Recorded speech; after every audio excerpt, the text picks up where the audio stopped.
É evidente que isso desmentia de uma só vez, não só a possibilidade de qualquer conhecimento científico objetivo, mas até a da consciência subjetiva, com que um filósofo ou um varredor de rua podem dizer igualmente estou com fome.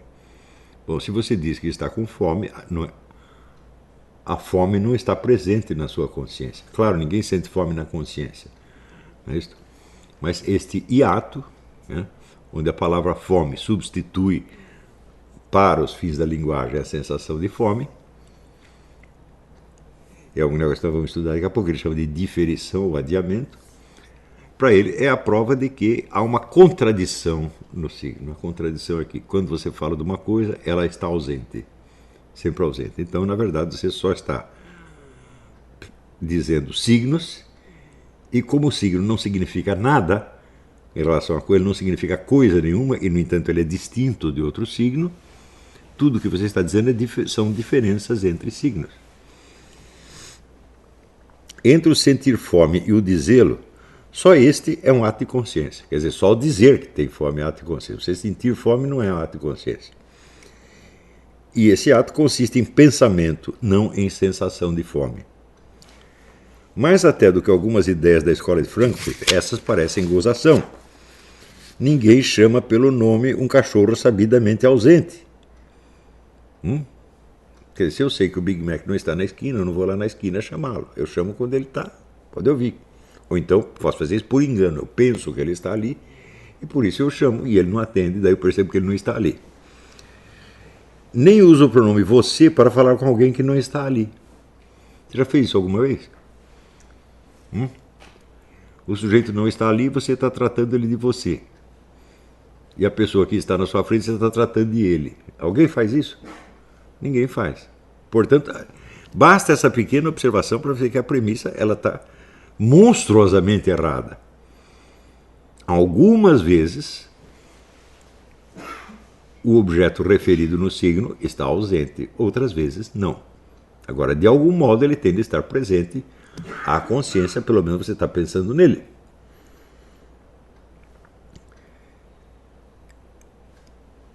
Muito menos uma placa de cuidado, ursos, significou jamais que nenhum urso existisse no local. Na hora que ele lê a placa, cuidado, urso. Isso quer dizer que não tem urso nenhum ali. Isso é tão absurdo que não deveria ser nem começar a discutir, né?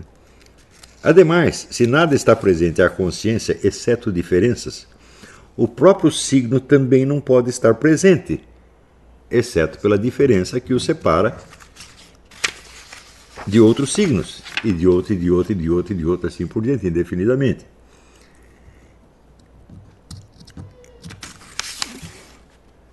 Exceto pela diferença que o separa de outros signos, e não pelo objeto da ação que ele designa. Você pensar no signo é uma ação, evidentemente, né? Então pergunta, esta ação está presente à consciência ou não? O objeto do qual você fala não está presente. E muito bem, pelo menos o signo está presente, ele também não pode estar. Porque se você pensa nele enquanto signo, acabou, ele não está mais ali. Se eu digo cachorro, o cachorro está ausente. Daí eu penso, a palavra cachorro, essa também está ausente. Isso quer dizer, quando você pede meio quilo de linguiça na mercearia, você não está se referindo a linguiça nenhuma, mas à diferença que separa o signo linguiça dos signos alcatra, bacalhau, feijão, ervilha e de todos os demais signos do idioma, incluindo o signo Jacques Derrida.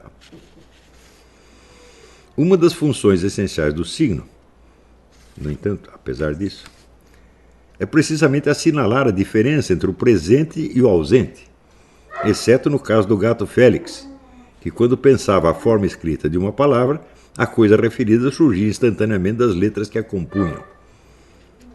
Também é claro que, se a palavra gato implica a ausência do gato, as palavras presente e ausente não podem significar senão a diferença entre elas, e não entre um objeto de experiência atual e a falta dele. Isto é um ponto central. O que significa o conceito de presente e ausente se o objeto do signo, ou seja, o seu significado, e mais ainda o seu referente, estão necessariamente ausentes? Se eles estão sempre ausentes, então o presente e o ausente também estão ausentes. Está presente somente as palavras correspondentes. Quando nós falamos presente e ausente, nós queremos dizer a diferença entre um objeto de experiência atual e a falta do objeto de experiência atual. Por exemplo, eu estou falando do elefante, aqui não tem elefante nenhum, então tem uma ausência. Mas, no discurso do Derrida, as palavras presente e ausente não podem significar isto. Elas só podem significar a diferença entre elas. Mas essa diferença não reflete a diferença real entre a presença atual do objeto e a sua falta. Por quê? Porque esta é um significado, está fora do signo. Então isso também não pode estar presente na nossa consciência. Aliás, o mesmo acontece com a palavra diferença. Você vê que o Derrida mostra uma total revolta contra essa que ele chama metafísica binária, que é baseada assim no sujeito, objeto, identidade e diferença. Ele disse que tem que acabar com isso. Eu digo, como você vai acabar? Por exemplo, essa frase que você acabou de dizer, ela é igual ou é diferente dela mesma? Quer dizer, é uma coisa absolutamente informulável.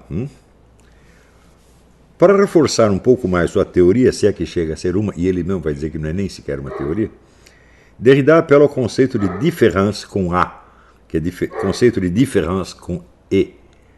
Différence com E quer dizer diferença. Différence com A corresponde ao português diferição, que quer dizer adiamento, protelação, hiato, intervalo. Entre o momento em que uma coisa se apresenta à consciência e aquele em que tomamos consciência dele, como no cogito ergo sum de Descartes, Descartes primeiro pensa, depois percebe que está pensando e que se ele está pensando ele existe. Transcorre algum tempo, um intervalo. Isso eu mesmo assinalei no livro sobre Descartes. Isso quer dizer, segundo Derrida, que nunca tomamos consciência de algo presente, só da sua representação retida na memória. Pouco importa que esse algo seja um elefante, um incêndio ou o nosso próprio eu. Descartes, diz ele, não pode pensar e pensar que pensa ao mesmo tempo. Primeiro ele pensa, daí ele tem a representação mental de que pensou, e daí ele reflete sobre esta representação mental que ele reteve na memória. Note bem, o que ele reteve na memória não foi a experiência de pensar, foi o signo dela. Mas de qualquer modo tem que ser retido na memória, senão não dá para dizer nada a respeito. Isso resulta em afirmar, como Derrida realmente afirma, que não existe consciência pré-verbal. Isso resulta em dizer que todo o mundo da percepção é inconsciente. Só torna consciente na hora que você formula verbalmente. O que torna praticamente inexplicável o próprio aprendizado da linguagem. O fenômeno da diferição existe. Santo Agostinho já o havia estudado e eu mesmo apelei a ele no meu estudo sobre Descartes. Mas, além de não ser novidade nenhuma, é patente que ele não pode nem reduzir a consciência à reflexão posterior sobre os dados imediatos, nem muito menos abolir a consciência imediata de uma presença olfato, sem a qual a linguagem, em seguida, só poderia falar de dados dos quais não tem consciência nenhuma. Ora, se a consciência é somente verbal, então, e não há uma consciência não verbal, qualquer objeto não verbal ou ato não verbal não tem como ser conservado na memória, já que você não tem consciência dele. Ele é totalmente inconsciente. E assim essa linguagem não poderia nem falar sobre si própria. Pois afinal, ou as palavras que dizemos e pensamos estão presentes à nossa consciência de modo imediato, ou então tudo seria reflexão da reflexão da reflexão e assim por diante, infinitamente. E nem mesmo essa regressão infinita poderia jamais estar presente à nossa consciência. Pior, longe de provar a inconexão entre signo e coisa, a diferição sugere exatamente o oposto. Imagine um artista desenhando uma árvore do natural. Quando ele está olhando a árvore, não está traçando linhas no papel. Quando ele está traçando, não está olhando a árvore. É só você fazer a experiência. Aqui estou desenhando, olho a árvore, não estou traçando. Eu não vou desenhar sem olhar. Agora eu volto a traçar, eu estou olhando o papel e não a árvore. Isto é um exemplo perfeito do hiato assinalado por Derrida entre representação e presença, a diferição. O artista não desenha a árvore, mas a representação que faz dela na imaginação e que ele conserva na memória. Eis a diferença com a diferição. No entanto, o artista não poderia continuar desenhando a árvore se essa representação não fosse estável o suficiente para permanecer diante dos olhos da sua consciência enquanto ele traça as linhas no papel. Eu olhei a árvore, criei um signo dela, uma representação, e daí eu vou voltar a desenhar, só que daí eu já esqueci a representação. Isso torna impossível o desenho. Portanto, se ele consegue desenhar a imagem que ele tem na memória, porque essa imagem se conserva na memória, tempo suficiente, pelo menos, para ele imitá-la no papel. Só um problema. Estável por quanto tempo? Ninguém consegue manter uma imagem mental na memória por mais de alguns segundos. Então o que faz o artista? Olha de novo para a árvore. Para a mesma árvore que estava ali antes e que ele representou esquematicamente na sua imaginação. Mas como pode ele saber que é a mesma árvore? Só por um motivo. Porque ela confere esquematicamente com a representação. Então ele conservou a representação na memória, olha para a árvore e vê que as duas são esquematicamente a mesma. Mas como ele sabe que confere? É porque a representação também se conservou esquematicamente a mesma. Se a imagem que eu guardo na memória mudou completamente, eu olho de novo a mesma árvore e falo, opa, não é a mesma coisa. Então eu tenho que começar o desenho de novo. É porque a representação também se conservou esquematicamente a mesma. Ora, até uma criança sabe que os objetos corporais do mundo exterior são mais estáveis e duradouros do que qualquer imagem na memória.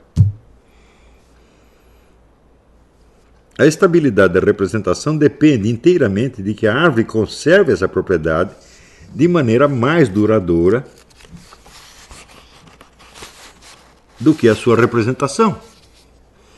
Mesmo que a árvore fosse evanescente, mudando de forma a cada instante, desaparecendo e aparecendo de novo, alterada, ela não poderia fazê-lo com a velocidade com que a memória altera e dissolve a imagem.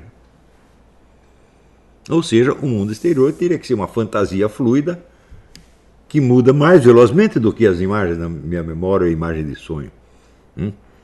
O artista corrige a imagem mental pela árvore e não a árvore pela imagem mental. A diferição não prova que o signo não tem objeto. Prova que sem o objeto ele não é nada, ela não é nada. O signo é nada. Do mesmo modo, entre a percepção sensível de uma presença e a tomada de consciência verbalizada que a afirma, a consciência verbal retorna à percepção sensível e se corrige ou se reafirma por ela, em vez de alterá-la e remoldá-la à sua própria imagem e semelhança. Quer dizer, você volta aos dados. E o que você faz? O dado não está de acordo com a sua representação, então você muda o dado? Não, você faz o contrário. Você muda a sua representação para que confira com o dado. Quando Descartes diz que a proposição penso, logo existo, é verdadeira todas as vezes que ele a pensa, ele diz isso, essa proposição é verdadeira todas as vezes em que a penso. Ele está afirmando claramente que esse ato de consciência pode ser repetido e confirmado um número ilimitado de vezes pela experiência de pensar, pela presença de um pensamento que não pode pensar-se sem estar presente. Quer dizer, ele retorna à mesma experiência e eventualmente corrige a sua representação pela experiência. Sem a experiência que o instaura, o signo é nada. Cavar um hiato entre signo e presença não abole a presença, abole o signo. Quer dizer, eu estou aqui desenhando a árvore, mas não tem árvore nenhuma. Quer dizer, mas no signo não se refere à árvore, então ele não se refere a nada. Então o que sumiu aí? A coisa? Não, sumiu o signo. Se o leitor sente que a tentativa de inverter esse nexo indestrutível se parece menos com uma filosofia do que com um sistema daquilo que a linguagem popular no Brasil chama de pegadinhas, seria o último a discordar. um sistema de pegadinhas destinado a complicar e paralisar o pensamento, introduzindo nele dúvidas e perplexidades não apenas inúteis e imbecilizantes, como barbaramente forçadas. Que no curso dessa operação, muitos detalhes, talvez relevantes, que nos haviam passado despercebidos, subam à nossa consciência e adquiram algum lugar na reflexão, é algo que não se pode negar. O que acontece inevitavelmente quando se muda o ângulo de visão. Toda vez que você decide examinar a coisa por um outro lado, mesmo que esse lado seja absurdo, bom, alguma novidade, alguma outra questão aparece.